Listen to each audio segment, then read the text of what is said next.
Big old freshies. Smarty pills. If you eat that, you'll be so smart, you'll never do that again.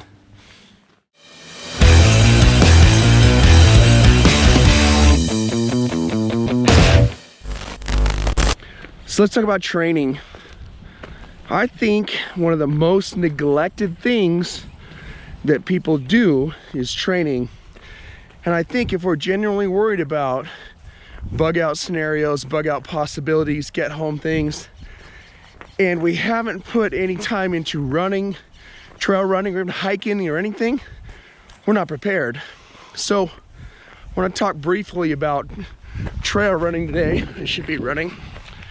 And a lot of times when you're out trail running, you get burned out, right? I end up going down a lot of the same pathways, a lot of the same trails, and after a while, it just gets old. So let's talk today a little bit about theories on things that you can do to make your runs funner. Chasing a bunch of bluebirds up here. Big old flock of them, which is kind of unusual. Usually there's only like one at a time. That guy right there. Right there. When you're running, you don't necessarily have a tripod. So something that I do that's a little unorthodox when I go out and do my runs, I will run for time, or I'll run for distance. It's rare that I run for time and distance, meaning I'll run 15 minutes out and 15 minutes back, or I'll run 15 minutes out and whatever time it takes to come back, or I'll just run 5 miles and that's it. Sometimes I do like a walkabout or a runabout, and essentially I want that to be more than an hour, and I don't necessarily have to run the whole time. As long as I run, I see something, kind of chase a rabbit, so to speak, walk for a little bit, run some more, and I found that that kind of training helps me to cover big distances. So when I go out and take people on the desert, it's easier to just kind of trot along, trot and run and walk all day long. One thing I like to do when I'm doing that kind of training is to take my bow with me. This is a custom bow, Riverband longbows. Ray made me. I don't know if you can see the logo right there, but he's got an Instagram, makes them just beautiful, lightweight. Congratulations, you've landed on my page. That means you test positive for being an absolute legend. Really nice longbows. And what I'll do is I'll go cruising along, and maybe I come around the corner and see a horse turd or an actual rabbit or something. And I like to use flu arrows. Flu arrows are, for those of you who don't know, they're basically a twisted feather arrow that I stick a judo tip on the front, so that as it's flying along, if it hits something, like if it hits the ground, it will stand up. Also, they go really fast for about 25 feet, and then they kind of drop. So it makes it harder to lose them, right? So if you're just kind of cruising along, pick yourself a turd to shoot at.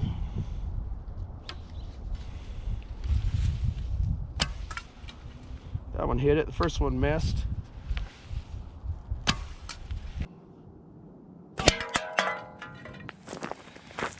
Oh, a little filming stupidity. I did this, and then I turned my camera on.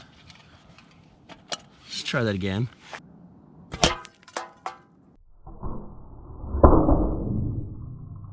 Gives you a little bit of practice, right? It gives you something to chase.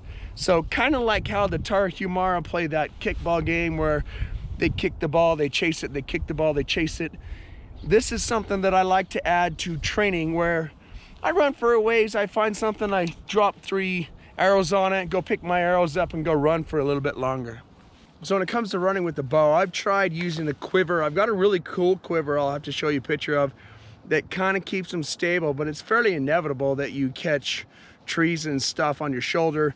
A hip one just slaps too much. So what I've kind of just found is I'll just hold them like this, right? So when I need to shoot, I'll just throw my arrow in and then pull it back this way, and that's how I'll hold on to it, because you can kind of essentially, you know, have your trigger finger there, you're holding it properly, and let one loose this way.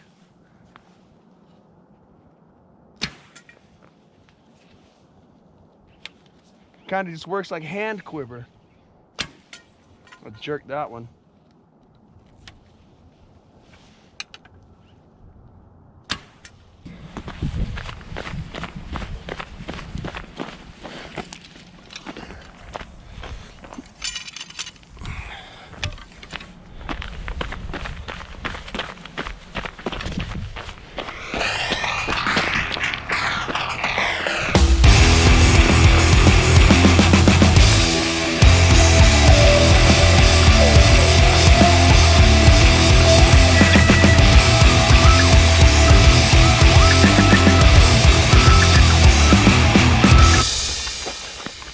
Man, they're in here thick. So this winter was a heavy snow, and we had bighorn desert sheep and elk all through right here along the foothills. There's city right there, mountain right here, and scat everywhere. And usually right here, so I start running into a bunch of rabbits. That's another fun thing you can do if you're out trail running. Grab some rabbits. See if I can get through this thing.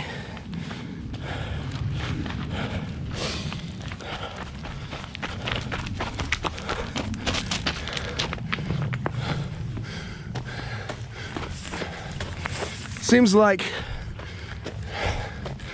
the last of anything through here was big animals.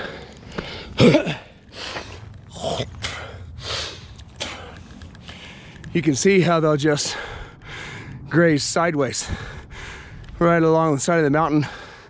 If you're ever traveling, use the game trails, because you can try and cut through brush or go where the animals have already figured out is the easier path, even if it's kind of steep side hilling like this.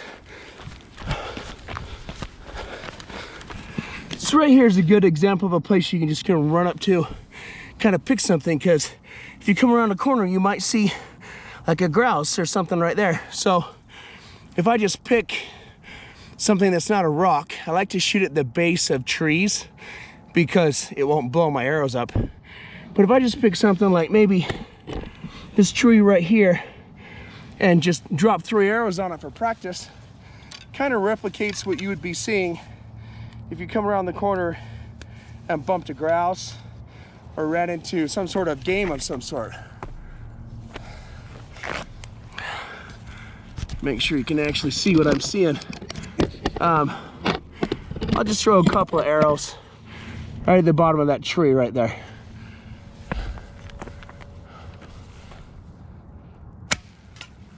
Boom.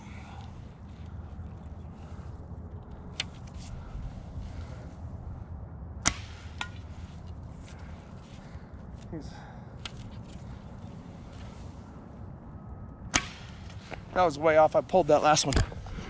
Kind of see him sitting right up in there. These port flu arrows have been through some work.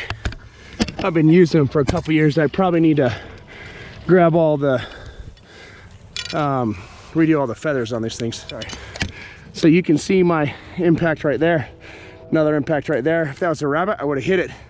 That third arrow just scared the crap out of it because I totally missed.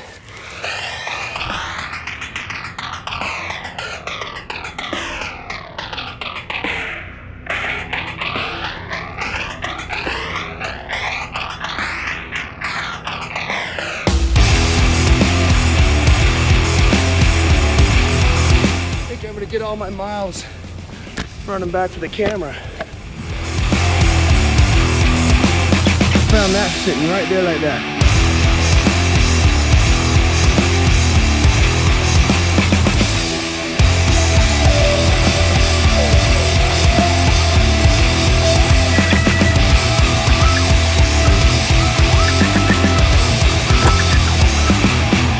Just down and dirty. Find a beer bottle, break it in half on accident, just nap the bottom pieces by essentially looking at where I've got a low valley right there. I can pop that off.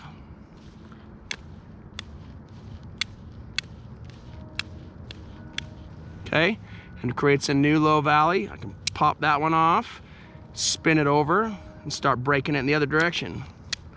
And that's how you get that zigzag shape. So, quick, field expedient arrowhead or blade to cut something with, done on the run. Back to my workout. So you're running, you find a bone, what do you do with it? So I'm up trail and running in the mountains with my bow, doing a little PT, find a bone. Well, if I was in a primitive survival situation, this would be a really useful tool. I can make leather punch, I can make some kind of hooks and different type of things. And essentially all you need to do, you can make a bow drill socket on top of that, but all you need to do is score the bone. If the bone's wet, which this one kind of is, the way that you're gonna do that is just take a rock,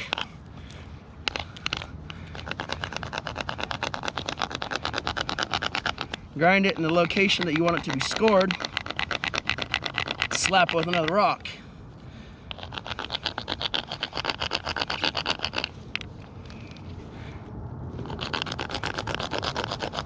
This is a fairly fresh bone too.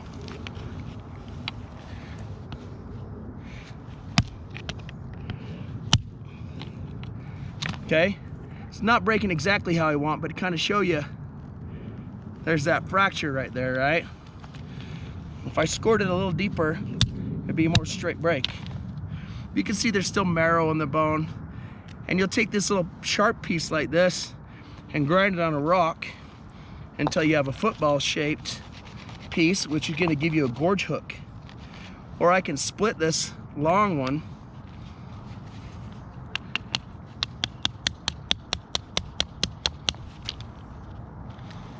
smell that. And that's the beginning of an awl. I basically just have to grind on this guy right here against a rock, and I've got kind of the push piece until I get a sharpened point. Yeah, it's breaking off right there. That's a knee joint. It's all right, don't matter. So I just push this piece here, grind it up, and eventually I'll have a pushable piece that I can use to sew leather with. So if you're out trail running, you're in the backcountry, you run into a stick, score it, crack it, grind it, and have tools in a very short duration of time. Some down and dirty primitive. GoPros. Wide angle's never good at this, but there's a deer right there, in those bushes. Kind of see it walking out. All right, that's my unorthodox training method. Run with the bow. Shout out to Ray at Riverband Longbows right here. Right there. So making me an amazing bow I bought from him. It's awesome. It's basically a 45-pound bow.